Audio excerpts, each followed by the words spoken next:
मैं sir advocate legal clinic power YouTube channel में आपका स्वागत है। सत श्री अकाल, नमस्कार, आदाब। दोस्तों, आज हम बात करेंगे आपको ऐसी जो कि आपको दिल और दिमाग से हिला दे। आज हम बात करेंगे आपको जो कि आपके होश उड़ा देने वाली खबर। दोस्तों, आज हम बात करेंगे आपको जो कि न्यायपालिका पर भरोसा होता है। आज हम बात करेंगे जो कि हमारे हिंदुस्तान के करप्ट ऑफ सिस्टम की बात करेंगे। दोस्तों, आज हम बात करेंगे जो हमारे गुजरात के अंदर अहमदाबाद में एक नकली कोर्ट चल रही थी, न्यायपालिका चल रही थी। 2015 से लेकर 2024 तक ये न्यायपालिका किसकी देखरेख में चल रही थी। यहाँ पर नकली जज वगैरह, नकली वकील थे, नकली नौकर चाकर थे। इस कोर्ट को ऐसे बना रखा था जैसे कि सुप्रीम कोर्ट हो या कोई डिस्ट्रिक्ट कोर्ट होता है या क्षेत्रीय कोर्ट जो होती है।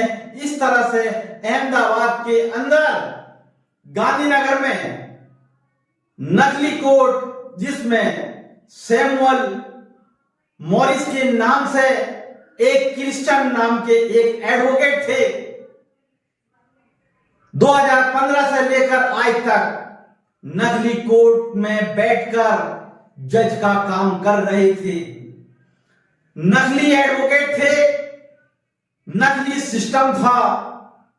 मैं बात करूंगा दोस्तों, क्या हमारे देश के गृह मंत्री जो कि गांधीनगर सीट से चुनाव लड़ते हैं और जीतकर देश के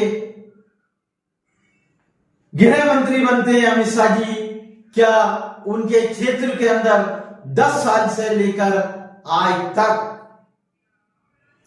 10 साल से लेकर आज तक नकली कोर्ट कैसे चल रही थी? क्या कानून को अंधा कर रखा था? क्या कानून की आंखों में धूल झोंक रखी थी? क्या कानून को गुमराह कर रखा था? क्या पुलिस डिपार्टमेंट कहां था? या खरीद फरोख्त चल रही थी? कहां सीबीआई थी? कहां हमारा देश का सिस्टम था? कहां हमारा सारा सिस्टम कहां मौजूद था? अगर आज कोई गरीब आदमी कोई चोरी कर लेता है तो वो एकदम पकड़ा जाता है, उस पर 379 और 411 के एक्ट में उस पर लगा दिया जाता है और उसको जेल में फेंक दिया जाता है। दोस्तों, बात करते हैं आज गांधीनगर गुजरात के अंदर नकली जेल, नकली अदालत, नकली वकील, नकली कर्मचारी, सारे लोग सिस्टम चला रहे थे। और ये सिस्टम किस तरह से ये चल रहा था, किसकी देखरेख में चल रहा था? सारे काम नकली कोर्ट के अंदर किए जा रहे थे। अदालत पूरी नकली बनाई गई थी। नकली कोर्ट के अंदर जज भी नकली थे जो फैसले दिया करते थे। नकली जज साहब जो मॉरिस नाम के शख्स थे, वो एक एडवोकेट थे, अपने आप को पीएचडी बताया करते हैं।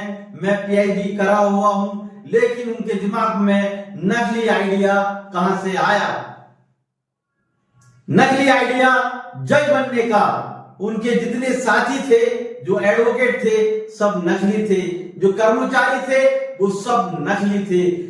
और जज साहब ने क्या किया?